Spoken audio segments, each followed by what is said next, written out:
จนี่ฮู้ผมนะห้างลูกไว้อะเจนี่ห้องอย่างเงี้ยไปเลยไปป้าเลยสบายดีกัน ไปดีกันลูก สบายดี ไปดีเด้อ สบายดีกันไว้ สวัสดีปลุงกันมาไว้นะ โอ้ยสิจอหน้าไม่พ จ้า อ แล้ แล้ว ว พอเห็นบ่จ้อพอจะเอาไปมาพอมา ให้พอเลยพอเขียนเนาะ นะ ตุจ้ากันอ่านดูกอไก่นะกอไข่นับดูหนึ่ง กินนี่ สองสามสี่ยาพ่อนะทูกันนมมือกัน เจ็บมีที่ซื้อก็กินที่เราเลย บ่ได้ขายยังติ ไม่ได้ขายก็เตรียมไม่ได้ชูอยู่บ้านเนาะคุณยายคุณยิ่งกาถ่ายคลิปต้องติ๊กต็อกยังไงอยู่แต่นอนคือลูกเมียเขาเราตาคิมถ่ายคลิปลง เจ้าความเสียดพี่น้องเว้ยเนาะ อยู่ สิบอกว่าจังว่าแบบใด อะไรอยู่แต่นอนคือครูอยู่ บอกบ่เป็นเนาะจีน เป็นอยู่นะ บ่จักความบอกจะบอกบ่เป็นนั่นแหละเนาะจีนสิบอกอีสังสิบอกแบบใดบาเบ้ยไปบ่ไปนำพอเตียง ผมบอก จุ๊บ โกนพอบอก เขียนหนึ่งสองนี่ผมนะทูยูแล้วทูยูตบมือทูยูสบายดีก่อนให้ร้องเพ เมื่ ล อง ไรหลายเขาอยู่หลายเมื่อไรที่ห้องจะได้หนึ่งเพื่อน19นี่เป็นแม่นะ เจนนี่แล้วก็ยูริดิเดือนหน้ามากับวัฒนาเดือนหน้า ลืมไปเลย ยูริ ลูกเจ้าของที่บุตรี ยูริกับอันเจนนี่หันเดือนเดียวกันแต่คนวันที่ชื่อเจนนี่19ยูริ24 ดีชามนะบอก แม่ยูริ3 ปีเจนนี่2 ปียูริดื่นปีหนึง ไปไปนอนไปก่อนตอนนี้ กำลังเดินทางไป เดิ ต่อน ทางต่อพอดีมีค่าเอาเงินไปมอบให้น้องคนน้องป๊อกกับน้องอีก2 คนเอาเงินไปใช้ไปเลยเอาเงินไปกิน จะว่านั่นหายมีตู้ยังไม่ได้เอาใหายเลย ลืมนะเอาตัวนี้ก็ได้น้ำหันดิน้ำหันน้ำเดือด2 ล้านก็เห็นมันมี3 ล้านแต่ตัวนี้ให้แล้ว3 ล้าน อ้าว ที่นั่งพอไปเลย ก็นั่นเองที่ว่าที่ข้างอยู่เดือนนึงซื้อโทรศัพท์อีก เอ้า โทรศัพท์เครื่องใหม่ตั้งมันใหม่ใช่ไหม ทันสองใหม่อีกเนาะ เพราะว่าเฮ็ดชูดบอลลี่เนี่ยยันตัวตั้งเอาโทรศัพท์ใหม่ซื้อซิมใหม่ตั้งใหม่ไปเลยน่ะได้อยู่พอดีถ่ายปัจจุบันนี้ดิเอกสารกดแล้วนั่นก็ได้ ผ่านแล้วอะ ได้ละ ไปเถอะเนาะเรากัน ที่จะรอพินก็อย่างโฮมเงินไม่หันแล้ว จะชื่อมือหนึ่งบ่ชื่อมือสอง จำชุ่งบ่ ยังเป็นนั่นอีกไหมซัมซุงS26 ถ้าได้บ้านเฮา จำกันได้ไทยเนี่ย50,000แต่52,000 เบิดไปแล้วดิเงินเดือนเนาะ เบิดไปแล้วเงินเดือน ไปได้นั่นแหละมุนไปเนี่ยฮอดชิ้นเดือนหรือชิ้นละบาท กินแล้วหากะต้นเดือนนี่ก็ได้ จบไปเลย เบิดแล้วปลาลุงเนาะจักจ่ายค่าพื้นค่าไฟจักชื่อนุ่มให้ดู เบิดอยู่น้ำหันเบิดเลยเนาะ ในช่องเดียวนั่นช่องนั้นที่ช่องนั้นก็บ่ได้แล้ว ในข้าวไผ่ชามละได้เห็นปลาตานี่ ให้เราแล้วบ่ว่าสิถามอยู่แหละ ไปแล้วไปให้เพื่อนนี่ในแบงค์นี่แม่บอกแล้วก็นี่อย่างบอกมันดูจื้อนะ ก็เลยแกหลายอย่างสาวเงินก็ให้ตอนนั้นนี้นี่ตอบคอมเมนต์เราก็เดือนละ4-5,000แล้วก็อย่างนี้ชมปุ้ยนะพี่น้อง จังนั้นนี่วันที่12ก็จ่ายน้องมวยได้นี่ นี่ น้องมวยมาฮอดเดือนนึงแหละปลาดุกเลยเนาะ หลักๆก็นี่แหละแล้วก็มีตู้นั่นแหละแต่เพื่อนไม่ตู้ก็แล้วก็เอาเงินนอกนี่ตัวนี้เหลือเราคอยเอาไปไหนแล้วก็ว่าเอาเงินนอกออกนี่บอลี่ไปกับบอลี่จ่ายเสร็จแล้วเราก็คิดเห็นนะว่าคือปิ้งไก่ปิ้งแก้วแล้วก็บอกตกใจแล้วว่าเบิดเกิดเป็นหาขายดินขายโดนเจ้าได้เสียปัวปกติพี่น้องคิดนะ เงินเนาะซุมื้อนี่พี่น้องเครื่องของก็แพงครับซื้อเครื่องเขาห้านถุงยางหูแดงอันนี้หูหิวอันนี้เป็น2 ล้านที่เครื่องเราเดียวเป็น18 ล้าน6-7 ล้านซะอย่างน้อยถ้าได้เป็นแก๊สเป็นอย่างมากนะว่าเครื่องโครงแพงแห้งแล้วนี่ เขาได้เต็มสติงกับใครอยู่อันนี้มันเต็มสติงนี่นะมาเจ้าเจ้าเว้ ท่านท่ากระไรพี่น้องเพราะได้เอาแต่ตัวเขาได้ขายเนาะตัวอะไรที่บ่ได้นั่นก็เฮามาเบิดอายุถิ่มเลือกถิ่มก็มันง่ายแหละ มันจะนี่แล้วนั่นแหละสอนน้องมวยเป็นนะเพราะถ่ายคลิปเด่นที่กับบเตียงถ่ายมันก็ได้ขายเลยพี่น้องคือคิวไม่จะพูดกับชุดว่าไงพอยุดเดี๋ยวก็ยุดอีกนะพี่ไม่ชมเลยพี่ไม่ชม ไม่ชมเนาะกับบเตียงแบบบได้คอยอยู่กับมันแบบว่าอาศัยว่าโดนเถื่อนะซอยดันนะแต่ซีรักนะก็บเตียงเห็นแต่ผู้ชิ้นเกี่ยวกับครีมอาชีพว่านั่นก็บุคือละแต่ก็ได้อยู่กับซีซอยอยู่ก็ได้นั่นก็ได้ขายได้บางแห่งนะดุนี่แหละตบมือ4 กล่อง5 กล่องขายอยู่ตื่นไปเลยซีนมให้ลูก ขายมาเงินไปอย่างละขายไปขายมาเงินหมดไปคือเนาะอะไรก็กันแล้วขายไปขายมาเงินหาย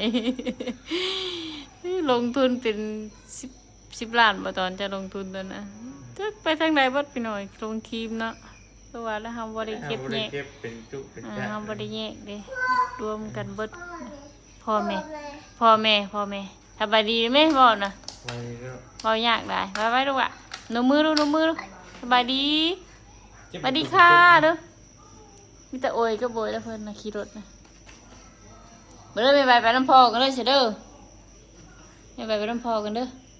อีได้ยังไม่ตู้เด้อยังไม่มวยเด้อ แล้วก็ไปเที่ยวน้าใต้น้ำยุริตัว ไปคือบ่ได้เห็นมีหยังบ่ นี่ฮะ เว้ยว่าของดีพีเชื่อ พีก็มีแต่น้ำตกนั่นแหละ คิดว่ามีแบบนักท่องเที่ยวแบบแถวคืออันนั้นคนละลายแล้วแบบ คือเจ้าเห็นน้ำตกคือป้าไปเนี่ยเมืองลาวแล้วก็พี่น้อยก็บ่เตียง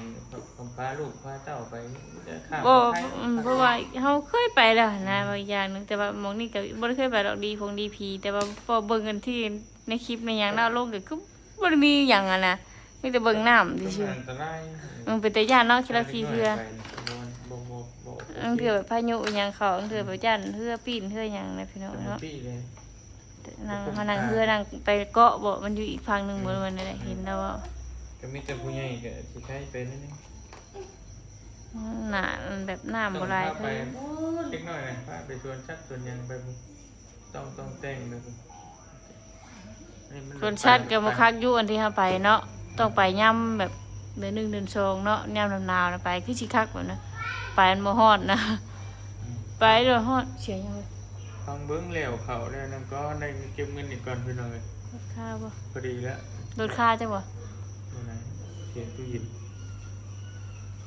อยากเขาได้ยังจะขึ้น มันมีหม่องใดในสวนสัตว์นี่ ที่จะขึ้นเนื้อนี่นะจะเอาเชียงใหม่เชียงราย ไปหาปลาพิมพ์บ่ จังไรเราโอ้งามเป็นว่างาม ยามหนาวๆคือไปเที่ยวคักเนาะว่าซั่นเนาะแบบมีอันช่วงสตรอเบอรี่อหย่างซี่นะ นั่นแหละไปแล้ว แต่ ก็ ว่า ล้อลงมา ถ้าไปทางพูดเฮาต้องขามใช่ ถ้าไปดูที่นี่ก็ได้แล้วก็ซัดขึ้นมันจะสบายเด้แต่จะไปเล่าให้มันสั้นเนี่ย ขึ้นพูดอีกติ มา ขึ้นเวียงอีกบ่ เก็บเงินดีกว่าไปทางไหนไว้ว่าต้องไป ไม่ต้องมองไป ขณะไปกรุงเทพมันเป็นการจอง3 มื้อนึงกันปกติคือเงินไป3 มื้อนึงเกี่ยงตับกันเลยFCซอยบ่ได้ฮะ อืม ทั้ง แม่ เมย์ทั้งป้าบนซอยนั่นเนาะไป ข่าววงปลาชื่อก็ อืม หา6,000ได้ติ อืม เออ รุ่น แบบผู้บางคนเงินเดือนเป็นเดือนบ่ได้น่ะเนาะ นี่ไว้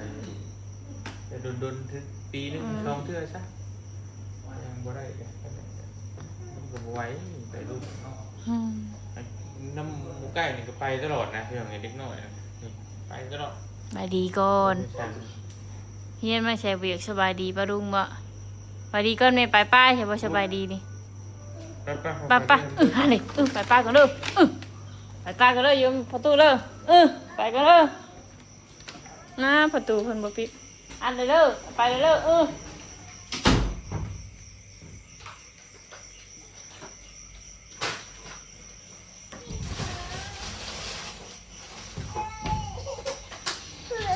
นี่สบายดีก่อนหนูมือนำป้าลุงไปเด้อไปเอาไปเวลาพ่อไปป้าแล้วครู ไปเด้อไปเด้อ ลาบเบื่อเนี่ยใบสำรองหมอบอกอ้าวลูกเจ็บพอเร่งแค่นี้ก็นักเร่งไว้ทราบว่านี่ นี่แค่ต่างกันจะเสือนะกดมันสบายกันยังได้กันหรอกเดือดภายในวิธีโคน เดือดรุ่งบุญประธานป้องหมูจักว่าเล่าว่าจันว่าบุญบ่นั่นมาลำหน้าว่าผึ่งเพ่งเพิ่นมาไม่หมดเอาไว้อันนี้ไม่เสียบจำน่ะพอไปป้าเลยป้าไปบ้านข้างหน้าปะไปหน้าบ้านปะป้าพอดีไปป้าแล้วใช้รถคาเลยลูกใช้รถคาบุญเด้ฮะไม่ใช่ไปบุญปะบุญตกรถตกกี่ตุ่มวะเจนตกตุ้ยว่ะดูว่ะบุญว่ะบุญเลยไม่มวยบายเอ็มมวยไหม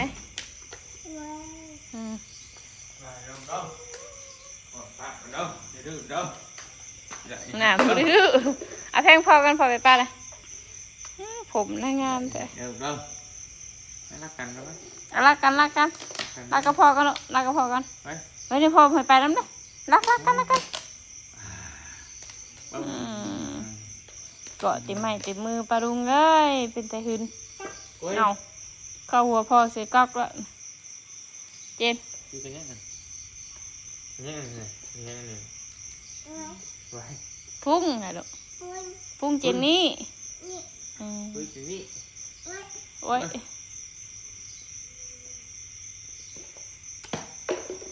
เอาแพงพอเลยหอมแก้มพอเลยหอมแก้มพอจุ๊บมัวเนาะจุ๊บมัวเลยไหมพอไปป้าแล้วบอกพอแล้วชู้ให้ได้ชู้นะ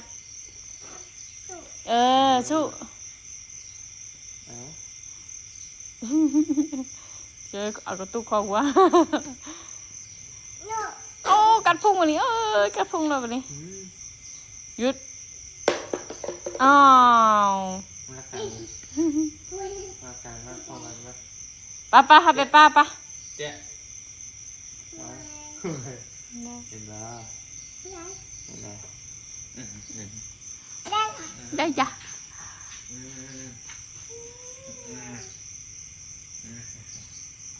ได้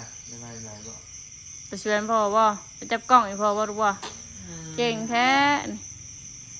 จับกล้องบนเตียงว่านี่ rồi sẽ cònมีตกงานนี่ ในนิ้วมือกับแขนนะกรีอยู่หนุดค่าเลย จัดบานเนาะโอ้ยตกอะ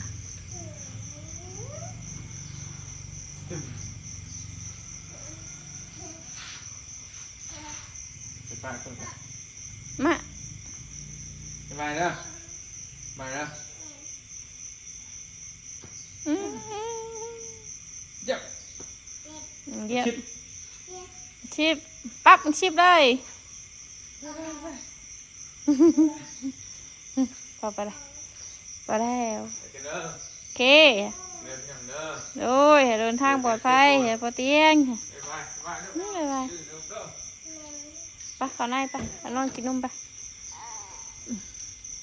เอาตีลงตีลงตีลงมาตีลงมาโอ้ย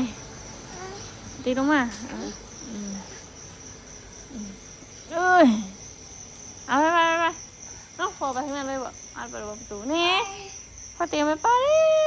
เลยไปดูไงเป็นอะไรเป็นไรเป็นไรลูกเป็นไรลูกจีนอุ้ยโอ้เจ็บเลยของเด็ก หนึ่ง หนึ่งไม่ใช่หนึ่ง หนึ่ง จ้อง สามหนึ่งสามหนึ่ง หนึ่งสองสาม หนึ่ง หนึ่งกล่องหนึ่งหนึ่งสองสามตกตุ่ม หนึ่งอ่ะคือบ่มีสองคือบ่มีหนึ่งค่ะ หนึ่งกันลูก หนึ่งก่อน หนึ่งกัน หนึ่ง อ้า ขึ้นแล้ว ตัวก็ไอ้มวยเลยเพิ่มอีกจากโลก็ทำไอ้มวยเพิ่มอีก30 โลบ่ฮอดบ่ฮอด ยี่ แล้ว ห้อสี่สิบห้าอีกแล้วนะ ก็ฮะ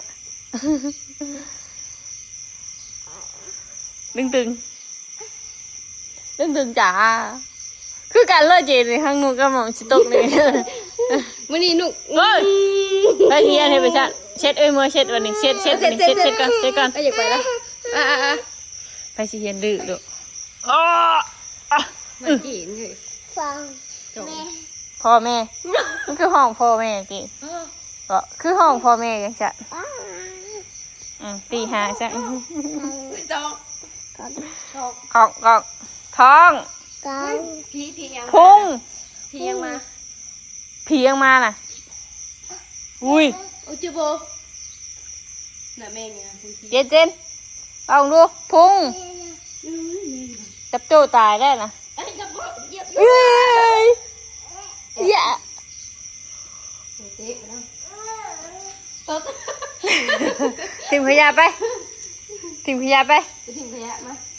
ไปลูกไปทิ้งขยะงานกบห้องเลยไปหากันกบเอาเราเอารถมาตอนไหนมือน่ะสาวไปอันนั้นบอกไปไทยบอก แล้วกันนะ รถอยู่ดีฮะอืม ไปทำงานกรุงเทพ อืม มาลีผีเลย ไปหดหวังทำงานอะไรได้แล้วกันเลย เอาเห็นอารมณ์ มันยังบิวจะบอกยังดูนะ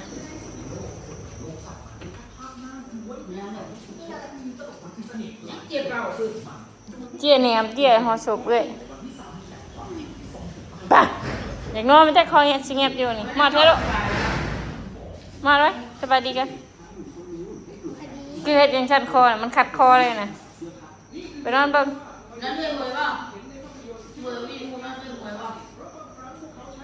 นอนไปมวยแล้วลูกไปพี่น้องเนาะกำลังสิไปปอกมักแอปเปิ้ลแล้วก็มาล่างมางนใส่กล่องไว้ให้น้องวิวดี้ไปกินน้องเดียนปลาลุงนี่เนาะคลิปนี้เฮาก็สิขอจบไปเพียงชั้นนี้เด้อปลาลุงเด้อมีแต่ว่าขอให้อันมาเป็นกำลังใจให้ทั้งหมดเตียงเพื่อนแน่เนาะกำลังเดินทางไปเซโปนเด้อปลาลุงเนาะบ่ไปบ่หากับบ่มีเงินใช้บ่มีคลิปลงพี่น้องเนาะ ไปจ้าพี่น้องเลยเนาะฝากเป็นกำลังใจทุกๆคนนี่เด้อปารุงเด้อสบายดีและสวัสดีวัดสุขุทุกคนเนาะ